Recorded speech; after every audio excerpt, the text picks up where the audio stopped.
বাতাসে কৃষকের স্বপ্ন দুলছে, আর আকাশে সেই কৃষকের স্বপ্ন নিয়ে খেলা করছে। তারই মাঝে আমি হাঁস খাওয়াচ্ছি ফাঁকা মাঠে।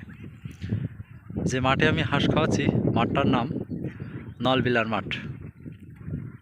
ওই যে গাছ দেখা যাচ্ছে ওটা হচ্ছে খাল, আর তার পাশেই নলবিলার মাঠ। নলবিলার মাঠেই সব জায়গাতেই ধান রয়েছে। সেই ধানের মাঝখানে একটি জমিতে মাত্র ধান কেটেছে, সেই জমিতে আমি হাঁস খাওয়াচ্ছি। আজ প্রথম দিন আমি মাঠে হাঁস নিয়ে আসছি। হাঁস মনে হচ্ছে দিশেহারা, পাগল হয়ে গেছে ফাঁকা মাঠে এরকম ধান পড়া দেখে। দেখেন সেই ধানগুলো কিভাবে খুঁটে খুঁটে খাচ্ছে একটা একটা। হাঁস খেয়ে এবং খাওয়িয়ে আরও মজা পাওয়া যাবে, এবং এর মজা সামনে আরও রয়েছে। কারণ কি জানেন, যে এই যে এত বড় একটা মাঠ, একটি জমিতে মাত্র ধান কেটেছে, সেই জমিতে তারা খাচ্ছে। তখন মজা পাওয়া যাবে যখন এই যে আশেপাশের যে ধানগুলো, এই ধানগুলো কেটে মাঠ ফাঁকা হয়ে যাবে, যখন উন্মুক্তভাবে তারা ঘুরতে পারবে, ফিরতে পারবে, চলতে পারবে, তখন কিন্তু খুব সুন্দরভাবে আমরা খাওয়াইতে পারবো এক জায়গায় বসে নিরিবিলি। এখন দেখেন শুধু ছুটে বেড়াতে হচ্ছে, কারণ চারিদিকে ধান, যাতে কারো ধানে তারা মুখ না দেয় সেই দিক খেয়াল রাখতে হচ্ছে। যার কারণে আমাদের এখন একটু কষ্ট হচ্ছে, আর কিছুদিন পর থেকে আর কষ্ট হবে না।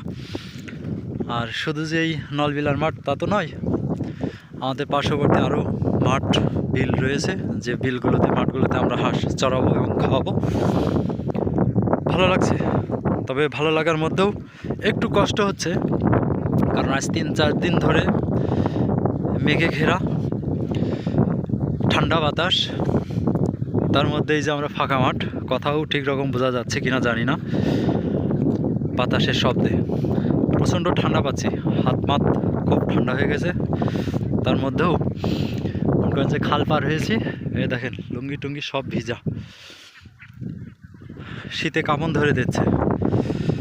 এই কষ্টের মাঝেও সুখ অনুভব করছি, কারণ তারা খাবার খাচ্ছে, তারা সুন্দরভাবে বেড়ে উঠছে। আসলে সবাই তো সফল হতে চায়, আমিও স্বপ্ন দেখি, অনেকেই দেখে, কিন্তু সফলকে আমার তো মনে হয় না যে পৃথিবীতে কেউ সফল, আর সম্ভবও না। একটু থেকে একটু কিছু হলেই আমরা বলি আমরা সফল, গল্প বলি অমুক সফল, জিরো থেকে হিরো হয়েছে। কিন্তু এটাকে কি মানুষ সফল বলে, সফলতা বলে? মানুষ বললেও আমি বলতে পারি না, কারণ কোনো ব্যক্তি সফল না। কারণ যার একটু আছে তার আরও চাই, যার আরও আছে তার আরও চাই। যদি এমনই হয় তাহলে সফল সে কীভাবে হয়? সফলতা তো তখন হবে যখন তার কোনো চাহিদা থাকবে না।